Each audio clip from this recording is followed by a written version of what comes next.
Didiskarte muna tayo ng panggata dahil isa na namang lutuing siguradong mapapasarap na naman ang ating kain, ang ating iluluto.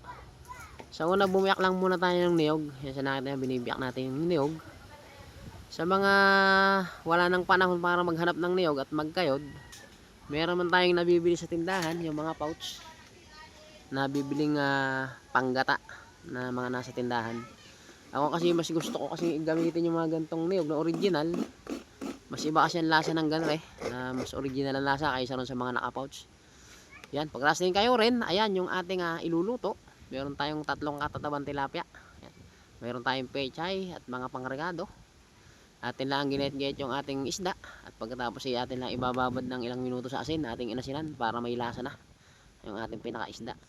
Yung ating mga pangregadong yan, gagayat-gayatin natin at ipapailalim natin doon sa ating kawali. Pagkatapos ating ikakamada sa ibabaw niyan yung ating mga ginayat na isda. Ayun, nakita nyo, ating ikakamada. Lalagyan natin ng mga timpla. Lagyan nyo na, bahala na kayo kung anong mga timpla ang ilalagay nyo. Tapos lalagyan natin muna yan ng konting suka. Ayan, nakita nyo ang ating suka, walang kasili-sili. Atin muna yung iluluto sa suka. At pagkatapos yan, atin muna ipapatong yung ating mga gulay. Sasabay na natin, tatakluban natin. At ating isasalang lang ng ilang minuto. Hahayaan nating maluto sa suka muna yung ating isda. At habang iniintay nating maluto, tayo gagatain na natin yung ating kinayod ng niyog kanina. Yan. Ating kinatas na. Tapos itatabi lang muna natin yung ating pinagkatasan ng ating niyog. Bali, isang gataan lang ang ginawa natin. Dahil luto na naman yun sa suka. Yan ang ating buksan nga. Natuyo na yung ating isinabaw na suka. So nakita nyo, dahil tuyo na nga, ilalagay na natin yung ating unang gata dahil isang gata lang naman ang ginawa natin. Yan, ating pagkalagay ng gayan. Aantayin lang uli nating sumulak na mga ilang minuto para maluto ng gusto yung ating mga isda at gulay. Yan, aantayin lang natin uli ng ilang minuto. Tatakluban muna natin para maluto siya ng gusto. Pagbukas nga natin ng mga ilang minuto, ayan na ang sistema, medyo luto na siya.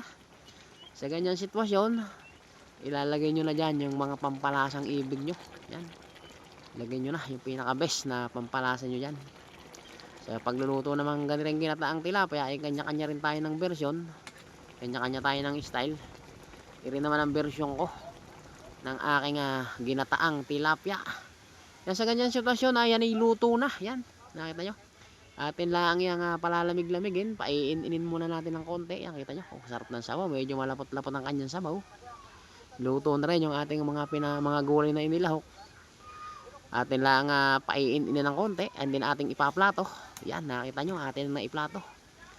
Dahil tayo magsisimula na, sigurado nga mapaparami naman ang kain at pati baho na naman ang kapitbahay, malamang naubos na naman sa gantong sistema.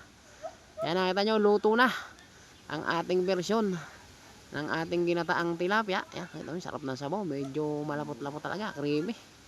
Yung ating pechay ay talagang okay na. Kaya okay na yan, kakain na tayo.